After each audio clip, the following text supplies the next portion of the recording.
감사합니다. 예, 오늘 여러분과 산소망이라는 말씀으로 여러분과 은혜를 나누고자 합니다. 한 주간 잘 보내셨나요?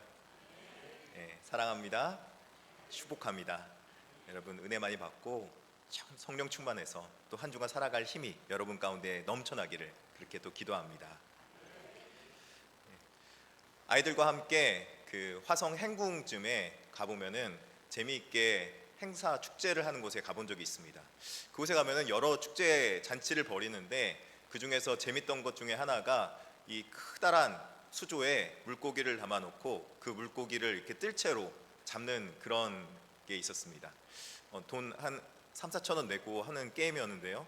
그 물고기를 잡으려고 아이들이 어렸을 때 잡으려고 뜰채 가지고 막 하는데 아이들이 뜰채로 잘 물고기를 못 잡는 거예요. 애들이 속상해가지고 저 물고기 잡아야 되는데 그러면서 막 뜨려고 하는데 못 잡더라고요. 어리니까. 그래서 속상해가지고 아빠 왜 이렇게 안 돼? 그래서 제가 그랬죠. 지도 살려고 그러나 보지. 살아있다는 것은 아마 그런 것 같습니다.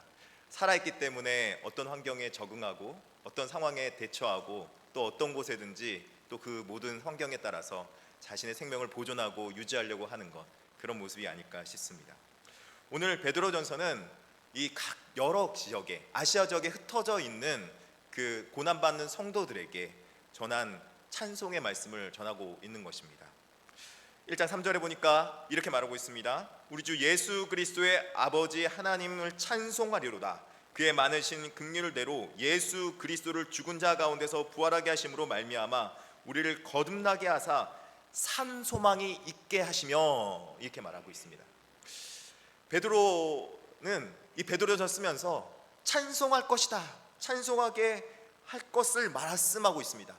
여러분, 근데 찬송하게 하는 이유가 무엇인지 보니까 예수 그리스도로 말미암아 그의 많으신 긍휼대로 죽은 자 가운데서 우리를 부활하게 하심으로 말미암아 우리를 거듭나게 하셔서 산 소망이 있게 하셨기 때문에 찬송할 수 있다, 그렇게 말씀하고 있는 것입니다. 예수 그리스도의 이 땅에 오심과 또 죽으심과 부활은 바로 무엇을 말합니까? 복음입니다. 이게 바로 복음이죠. 복음으로 말미암아 이 땅에 고난받는 성도들에게 그 고난 속에서도 산 소망을 깨달아 알 수 있게 함으로 그들이 하나님을 찬송할 수 있는 존재로 만들어 주시겠다, 그렇게 말씀하고 있는 것입니다. 그렇다면 궁금한 것은 베드로는 왜 특별하게 그냥 소망이 아니라 복음이 소망입니다 그냥 말하는 것이 아니라 산 소망이라고 말씀했을까요? 여러분, 살아있다는 것은 예화에도 말씀드렸듯이 무엇인가 움직이는 것, 또 무엇인가 꿈틀대는 것, 변화에 적응하는 것을 말하기도 합니다. 살아있다는 것은 그러나 단순히 그것만이 아니라 어떤 한 방향성, 살아있는 생동력으로 반응하는 것을 말하는 것이겠죠. 살아있는 것은 기쁨으로 반응할 것입니다. 우울감이나 또 때로는 절망과 좌절에 빠져 있는 것이 아니라 기쁨으로 반응할 수 있도록 만드는 것이겠죠. 또 살아있기 때문에 살아 생명을 유지할 수 있도록, 유지하기 위해서 그때그때 상황에 맞춰 나가고 또 발전해 나가며 또 그 상황에 맞도록 변화해 나가는 것일 것입니다. 굳어 있지 않습니다. 죽은 사람은 굳어버리죠. 죽은 사람은 멈춰 있습니다. 변화할 수 없습니다. 그러나 살아있다면 변화할 수 있고 바뀔 수 있으며 적응하며 추운 곳에서는 또 추운 곳에서 살 수 있도록 적응해 나갈 것이고, 나이가 많아서 또 어렵게, 또 여름철에 또 뜨거운 곳에 가는 환경은 그 속에서 시원한 곳을 찾아서 찾아갈 것입니다. 나이가 많든 적든 살아있기 때문에요. 자, 그렇다면은 이렇게 살아있다는 것은 변화하고 또 우리에게 발전하고 성장하는 것을 말하는데, 여러분, 살아있는 것이 여러분의 삶 속에서 느껴지고 체험이 되고 있습니까? 여러분 삶 속에서 하루가 다르게 예수 그리스도 조금씩 알아가고 하나님을 조금씩 알아간다면 여러분은 하나님 안에서 살아있는 존재입니다. 여러분이 예수 그리스도를 알아갈 뿐만 아니라 그분을 조금씩 날마다, 어제 다르고 오늘 다른데 그것 별로 차이가 안 나요. 근데 1년 정도 지나고 나면은 뭔가 바뀌었어요. 더 웃고 더 기쁘고 감사가 넘치고 그러나면요, 여러분은 살아있는 걸 거예요. 여러분, 저 살아있는 거 맞습니까? 네, 살아있는 것 같습니다. 그렇기 때문에 앞으로 더 발전할 거예요. 더 좋은 목사 될 거고요. 제가 더 좋은 목사 되면 더 설교도 잘하겠죠. 말씀도 잘 전하게 될 거예요. 우리 교회가 더 좋은 교회 될까요, 안 될까요? 아멘. 그렇게 될 줄 믿습니다. 우리 교회는 살아있는 교회가 될 것입니다. 제가 산소망에 대한 이야기를 궁금해하다가 어떤 모습일까 생각해보다가 인터넷에서 정말 살아있다라는 말을 찾아보고 깨달은 게 있어요. 얼마 전에 저기 경상도 지역에 울진, 영덕, 청송, 의성 지역에 진짜 우리나라에서 요즘에 들어서 최근에 가장 큰 불이 났다고 합니다. 얼마나 큰 지역에 산불이 났는지 제가 가보지는 못했지만 정말 많은 사람들이 삶의 터전을 잃어버리고 심지어는 바닷가에 정박해 놓은 배도 산불이 너무 뜨거워서 바닷가에 배가 타버렸습니다. 물가에 떠 있는 배가. 정말 놀랐어요. 그들이 전 재산 아닙니까? 어부들은 그 배가 탈 정도로 뜨거웠고, 또 그리고 많은 이재민들이 자신의 재산들 모두 다 놔두고 떠났는데 집이 다 타버렸다고 합니다. 너무나도 슬펐을 것 같습니다. 정말 다 잃어버렸기 때문에 좌절했을 것 같습니다. 근데 너무나도 아름다운 모습이 전해졌습니다. 한국 기독교 연합 봉사단체에서 우리 기독교, 예수 그리스도를 믿는 기독교 연합 봉사단체에서 함께 내려가서 그곳에 생필품들을 전달하고 옷가지들을 전달하고 먹을 것, 그들이 바로 발표 먹을 수 없기 때문에 햇반이나 이런 것들을 갖다 주면서 이들의 생필품을 전달해 주므로 그들이 정말 살아 있을 수 있도록, 정말 그곳에서 어떻게든 생필품을 통해서 구조를 받을 수 있도록 그렇게 많이 도와줬다고 합니다. 그런데 그 기사 맨 밑에 댓글에 이런 글귀가 써져 있었습니다. 경상도 말로 기독교 살아있네. 아직 제가 경상도 발음을 잘 못합니다. 저는 서울 사람이라서 잘 못하는데 경상도 분은 네이티브 발음을 할 것 같아요. 기독교 아직 살아있네. 잘 안 되면 훈련 많이 했는데 잘 안 되네요. 어찌됐든지 이렇게 기독교 모습이 살아있는 모습을 보면서 정말 너무 보기 좋았습니다. 요즘 기독교 살아있는 거 맞습니까? 네, 맞습니다. 정말 그런 모습이 있을 때 살아있는 모습 같아요. 함께 어울려질 수 있고 그들의 아픔과 함께 공감할 수 있는 것도 살아있기 때문에 가능한 것 같아요. 감정이 있는 것이죠. 저도 그래서 우리 교회는 어느 때 살아있었나 찾아보니까 우리 주보에도 나와 있었는데 인터넷에 보니까 너무나도 재밌는 글귀를 읽었어요. 디지털 용인 문화대전이라는 인터넷 사이트가 있더라고요. 찾아보니까 이렇게 쓰여 있습니다. 1905년 개화기에 설립되어 한국 기독교 역사와 함께한 전통 있는 교회. 너무 멋있어요. 조선 말기 일제 강제 침략 시대 8.15 해방, 6.25 전쟁, 보릿고개 등 우리 민족에게 어려운 시기에 희망과 구원을 전해준 교회. 그 교회가 어느 교회인 줄 아십니까? 용인중앙교회. 맞아요. 용인중앙교회가 바로 그런 교회였다고 합니다.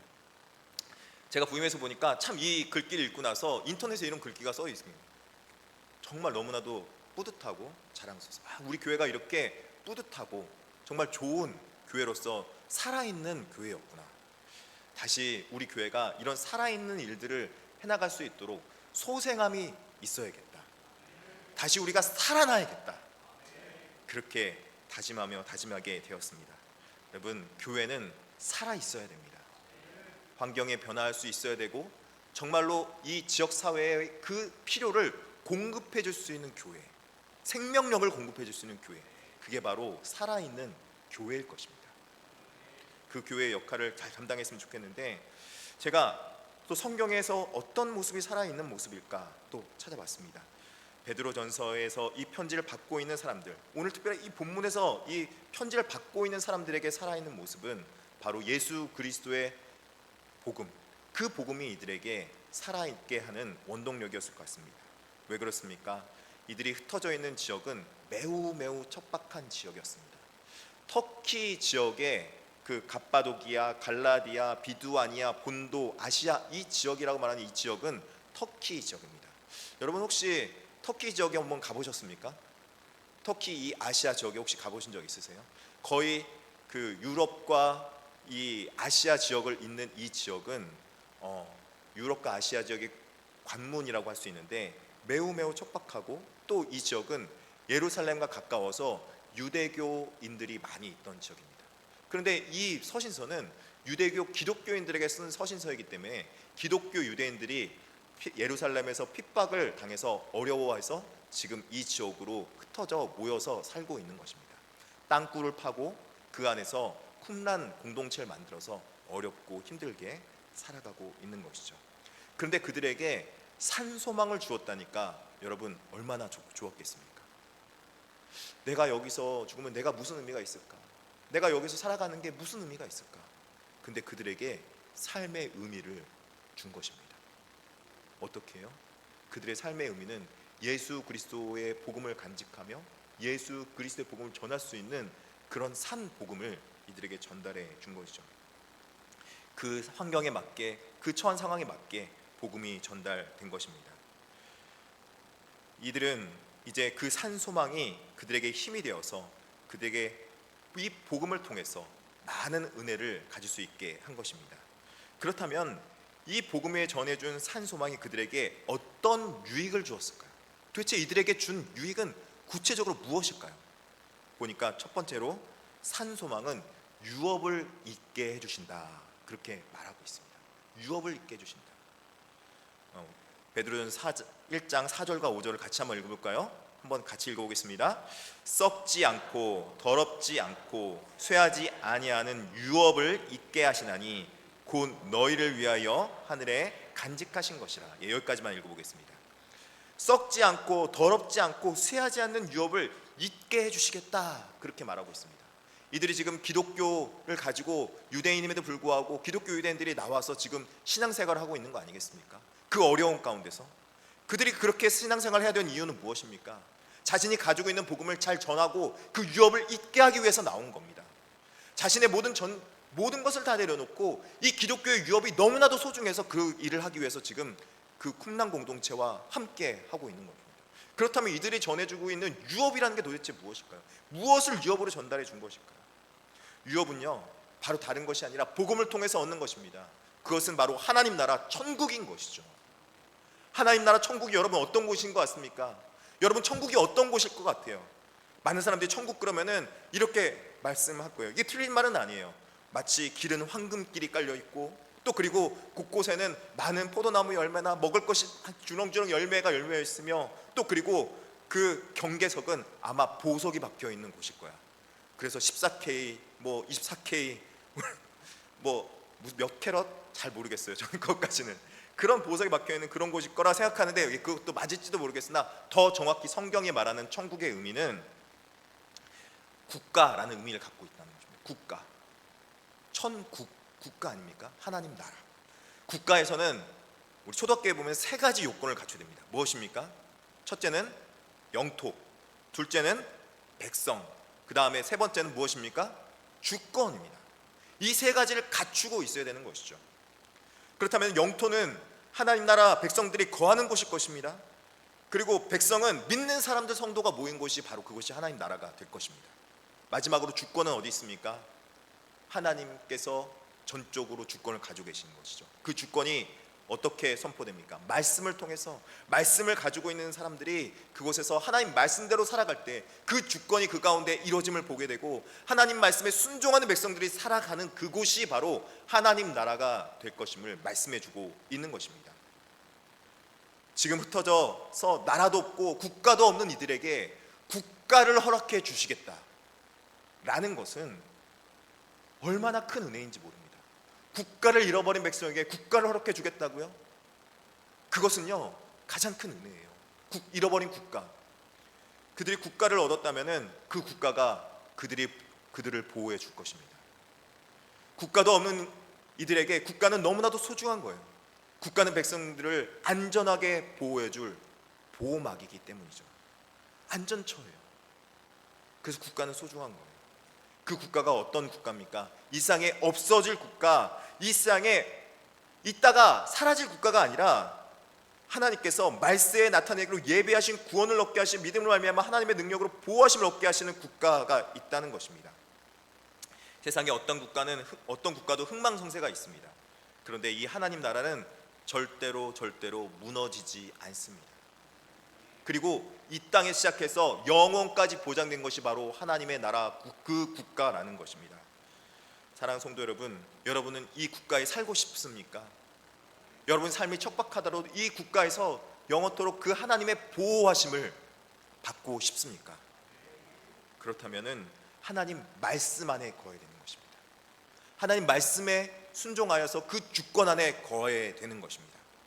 그랬을 때 그 국가의 은혜를 받고 그 국가 안에서 함께 우리가 보호하심을 잊게 되는 것입니다. 왜요? 하나님 나라의 유업을 잊게 하기 위해서 산소망을 주신 것입니다. 둘째로 산소망은 믿음의 연단을 받게 하신 것입니다. 1장 6절을 보면 1장 6절과 7절 같이 한번 보도록 하겠습니다. 같이 읽겠습니다. 시작. 그러므로 너희가 이제 여러 가지 시험으로 말미암아 잠깐 근심하게 되지 않을 수 없으나 오히려 크게 기뻐하는도다. 너희 믿음의 확실함은 불로 연단하여도 없어질 금보다 더 귀하여 예수 그리스도께서 나타나실 때에 칭찬과 영광과 존귀를 얻게 할 것이니라. 아멘. 산소망을 가진 성도들은 이것을 바로 가질 수 있으면 좋겠지만 잠깐 연단의 과정이 있어야 된다, 그렇게 말하고 있습니다. 너희 믿음의 확실함은 불로 연단해도 없어질 금보다 더 귀하여, 그렇게 말하고 있습니다. 그런데 연단을 받은 후에 금보다 더 귀하게 확실함으로 나타나게 된다. 왜 그렇습니까? 불로 연단하여서 정금과 같이 순결하게 깨끗하게 나오기 때문에 그렇다는 것입니다. 연단의 목적은 잠깐 고난을 받는 그 연단의 목적은 넘어지게 하기 위함이 아닙니다. 연단은 지나가는 과정입니다. 그것이 있어야 우리가 정결해지고 순수해지고 정금과 같이 되는 것입니다. 퓨어하다, 99.9999%의 금괴가 그 순결함으로 인해서 오래오래 보존되는 것처럼 우리의 믿음이 확실해지고 견고해지고 영원해지는 것은 그 연단의 과정을 거쳐서 우리가 정결해지고 또 순수하게 그 신앙을 오랫동안 간직할 수 있게 된다는 것이죠. 그래서 믿음의 연단은 잠깐 주는 것입니다. 과정이라는 것이죠. 잠깐 힘들 수 있습니다. 여러분 혹시 제가 알지 못하는 고난 속에 여러분의 말로 표현하지 못한, 이웃에게 말로 하지 못하는 고난이 여러분 가운데 혹시라도 있습니까? 그것은 여러분을 순결하게 하는 과정일 것입니다. 여러분이 믿음을 가지고 그런 고난을 겪고 있다면 그것은 지나가는 것일 것입니다. 그 과정을 통해서 여러분 순결해지고 하나님 앞에 더욱더 정금처럼 나올 수 있기를 바랍니다. 그렇다면은 이것은 훈련의 과정일 뿐입니다. 그런 예가 있습니다. 여러분, 베드로는 어부였습니다. 갈릴리 호수에서 고기 잡으면서 살아가던 자였습니다. 수많은 연단의 과정을 그 가운데서 거치고 살아가는 자였는데 그 베드로가 가장 연단 받을 때가 여러분 어느 때인 줄 아십니까? 어부가 가장 연단 받을 때. 어부는 물고기 못 잡으면 연단이에요. 그렇게 밤새도록 그물을 내렸는데 물고기가 한 마리도 잡혀오르지 않은 거예요. 하루 종일 일했는데 밤새도록 잡았는데, 그런데 저기 멀리서 예수님께서 깊은 데 가서 그물을 내리라, 그렇게 말합니다. 이 베드로가 어떤 마음이었을지 여러분 생각해 보셨습니까? 나는 직업이 어부예요. 나는 직업이 어부인데 생전 못 보던 저 사람이 어디 사람들 막 이끌어서 하나님 나라 천국이 있다라고 말을 하면서 지금 깊은 데 가서 그물을 내리라 그러는 거예요. 여러분 같으면은 여러분을 믿겠어요? 저 예수 그리스도 말씀을 믿겠어요? 예, 우리 용인 중학교 성도님들은 믿음이 다 좋아서 예수님 말씀 믿을 줄 믿습니다. 근데 아무리 생각해도 어부가 자기가 경험이 더 많은데 예수님이 깊은 데 내려가서 그물을 잡으니까 고기는요 얕은 곳에서 많이 있어요. 낚시 조금 해보신 분들은요 그 적당히 이렇게 얕은 데서 있기 많이 끈데 고기 많이 있는 거 알아요. 근데 깊은 데 가서 그물을 내려니까 이상하잖아요. 근데요 베드로가 순종합니다. 말도 안 되는데 순종을 하는 거예요. 누가복음 5장 4절서부터 6절에 이렇게 말씀하시죠. 말씀을 마치시고 시몬에게 이르시되 깊은 데로 가서 그물을 내려 고기를 잡으라. 시몬이 대답하여 이르되 선생님, 우리가 밤이 새도록 수고하였을 때 잡은 것이 없는데 말씀에 의지하여 내가 그물을 한번 내려보겠습니다. 약간 비꼬는 말인 거죠. 그러니까 그렇게 하니 어떻게 됐다고요? 고기를 잡은 것이 심이 많아 그물이 찢어지는지라. 하나님 말씀대로 살아가는 것이, 우리가 보기에는 순종하는 것이 그게 맞을까? 그게 합당할까? 의심 듭니까 안 듭니까? 들어올 수밖에 없어요. 근데 그때 연단을 받아야 돼요. 그때 연단의 과정이 필요한 거예요. 말씀의 순종함이 있을 때, 그때 바로 순금같이 나오게 되는 거예요. 그래서 그 연단은 잠시 잠깐 주는 것입니다. 여러분, 연단을 피하려고 하면 안 됩니다. 이 연단은 말씀의 순종함의 연단입니다. 가나안 땅으로 들어가고자 하는 백성들이 40년 동안 이 연단을 겪었습니다. 왜요? 사람이 떡으로만 사는 것이 아니라 하나님 말씀으로 살아가는 것을 배우기 위해서 그 과정을 거쳐야 했던 것입니다. 내가 원하는 복음, 내가 원하는 바람, 내가 원하는 대로 이루어지는 것이 아니라 하나님 말씀대로 이 세상은 주관되는 것입니다. 세상의 주관자는, 주권자는 하나님이십니다. 내가 자꾸 하나님 연단을 피하게 되면 하나님은 끊임없이 그 연단의 과정을 계속 거치게 하시는 거예요. 그 말씀에 순종하지 않으면 똑같은 일을 계속 반복되게 만드는 거예요. 그렇기 때문에 빨리 시험은 통과해야 되는 거예요. 연단은 빨리 통과할 수 있기를 바랍니다. 순종함으로 빨리 통과하셔요. 그래서 도망치지 못하고 정말 베드로는 하나님 앞에 그 연단을 받고 그렇게 다시 돌아옵니다. 근데요, 사실 또 연단 받아요. 어느 때 보면요, 십자가 못 박혀 죽고 돌아가시고 부활하시고 났을 때 베드로가 또 도망갑니다. 바닷가에 또 갔죠. 바닷가에서 똑같은 일을 또 합니다. 그물을 한세도로 내렸는데 안 거쳐 올라요. 저기서 또 예수님이 거기서 얼마나 고생하냐, 그물을 잘 내려봐라, 오른편으로 그물 내려봐라, 그렇게 말합니다. 그러니까 또 그물이 많이 걸려옵니다. 이제 보니까 또 예수님인 거예요. 도망간 줄 알았는데 도망갔습니까? 못 갔습니까? 절대 도망 못 가요. 여러분 예수님 도망갈 수 있을 거라 생각하시죠? 예수님 여러분보다 앞서서 일하시는 분이에요. 여러분 가신 곳에 이미 가 계세요. 절대 도망 못 갑니다. 예수님께서 여러분을 구원하기로 작정하셨기 때문에 절대 도망 못 가고, 여러분의 그 연단의 과정을 거치게 하면서 예수님께서 베드로에게 이렇게 말씀하시죠. 네가 나를 사랑하느냐? 네가 나를 사랑하느냐? 내 양을 치라. 내 양을 치라. 하나님 앞에 돌아오라는 거예요. 하나님 일 감당을 하는 거예요. 절대 못 도망갑니다. 그래서 디모데전서 4장 7절에 이런 말씀이 있습니다. 망령되고 허탄한 신화를 버리고 경건에 이르도록 내 자신을 어떻게 하라? 연단하라. 우리가 허탄한 것 쫓지 말고, 망령된 것 쫓지 말고 경건의 훈련을 받아야 하는 것입니다. 우리가 이런 과정을 거치게 되면은 이제 산 소망의 믿음이 우리에게 주시는 큰 은혜를 받게 됩니다. 베드로전서 1장 8절과 9절의 내용인데요, 산 소망으로 믿음의 결국 영혼의 구원받음이 있다는 것을 알게 됩니다. 베드로 1장 8절과 9절을 같이 한번 읽어보겠습니다. 시작.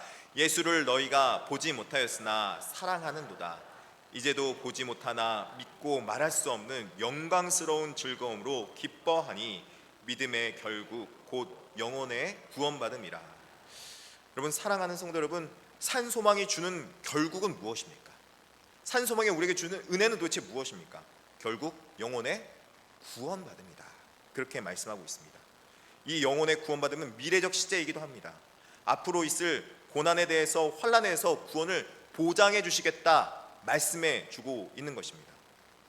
근데 여러분, 이 베드로전서의 배경이 여러분 어느 때 쓰여진지 좀 알을 필요가 있는데, 왜 베드로가 이런 말을 했냐면, 이 시기는 사실은 네로 황제가 통치하고 있던 시기예요. 사람들이 보기에는 네로 황제가 모든 걸 주권하고 있고 모든 걸 주관하고 있다고 생각하고 있는데, 그리스도인들은 하나님이 주관하고 있다고 하나님의 관점으로 보고 있는 사람들이에요. 그렇기 때문에 이 네로 황제가 통치하고 있는 고난의 시기에도 하나님께서는 역사하시고 주관하고 있다는 거죠. 그래서 이들에게 하나님이 주관하고 있다는 걸 깨달아 알 수 있도록 해주시는 거죠. 두 번째는 이 네로 황제가 이제 주후 64년 7월경에 로마의 대화재가 벌어졌습니다. 그래서 소위 어떤 학자들은 이렇게 말도 합니다. 이 네로 황제가 방화 명령을 내려서 그 방화 불타는 걸 보면서 자신이 약간 좀 크레이지 모드가 들어서 약간 그거를 보면서 식기를 떠들면서 시를 지었다. 근데 어떤 통치자가 그런 행동을 했겠습니까? 그런 건 아닌 것 같고요. 보니까 로마가 한참 번화가였는데 따닥따닥 집이 붙어 있으니까 대화재가 나서 여기저기 불이 다 난 겁니다. 그래서 모두 다 불타버리고 나니까 자기가 지도자다니까 그 모든 모든 책임을 다 지게 생겼거든요. 그래서 이 누명을 누구한테 씌운 줄 아십니까? 기독교인들이 저희 예수 믿는 사람들이, 예수쟁이들이 불질렀다고 그렇게 누명을 기독교인들이 씌워버립니다. 그래서 네로 황제가 그때부터 기독교인들 예수 그리스도 믿는다고 하면은 다 잡아 죽여라. 그래서 그때부터 핍박이 엄청나게 시작됐습니다. 그 핍박이 시작되기 몇 년 전에 지금 이 베드로전서는 쓰여졌고, 미리 앞에 있을 환란에 대해서 구원의 약속이 있다라고 미리 말씀해 주므로 이 구원의 약속을 가진 성도들이 산소망을 가지고 이 고난과 핍박을 이겨나갈 수 있도록 은혜를 주신 것입니다. 구원은 그래서 우리에게 어떤 사람에게 주어지는가 봤더니, 구원은 하나님의 말씀의 사랑의 메시지를 듣는 사람들이 구원받게 돼 있어요. 어떤 사람들이 산소망을 갖고 어떤 사람들이 순종한 줄 아십니까? 말씀을 사모하는 자, 하나님의 사랑을 깨달아하는 자, 하나님 앞에 내가 사랑받고 있는 존재구나 하는 걸 깨달아하는 자는요, 말씀에 순종할 수 있게 돼요. 사랑하면 그 말씀을 듣게 돼 있습니다. 제가요, 공부를 잘 못했는데 초등학교 4학년 때 내가 좋아하는 선생님이 있었어요. 예쁘지 않았고 멋진 남자 선생님이었어요. 남자 선생님이 멋졌어요, 되게.